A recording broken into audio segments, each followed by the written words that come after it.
Hello everyone. তো আগের পার্টেই তোমাদের সাথে সাভানার কিন্তু ড্রেসগুলো আমি শেয়ার করেছি, কিন্তু এই পার্টে শেয়ার করব সাভানা থেকে নেওয়া প্রত্যেকটা জুয়েলারি।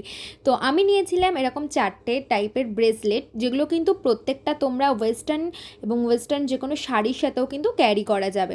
তো 4টে আমি সেরকম দেখেই নিয়েছিলাম ম্যাচ করে করে পুজোর জন্য, কিন্তু পুজোয় তো আর পরা হয়নি।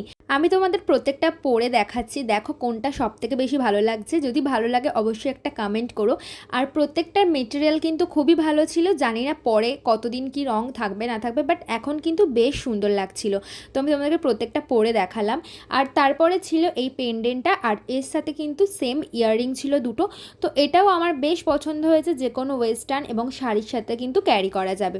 তো তোমাদের কোনটা সব থেকে ভালো লাগলো সেটা কিন্তু অবশ্যই জানিও। আমার কিন্তু এই 3টে ব্রেসলেট পার্সোনালি খুব ভালো লেগেছে, যেগুলো কিন্তু আমি অন্যান্য ড্রেসের সাথে ক্যারি করবো, আর অবশ্যই তোমাদের সাথে সেগুলোও শেয়ার করব। তো তোমাদের কেমন লাগলো অবশ্যই কমেন্ট করো। আজ তাহলে আসি, বাই।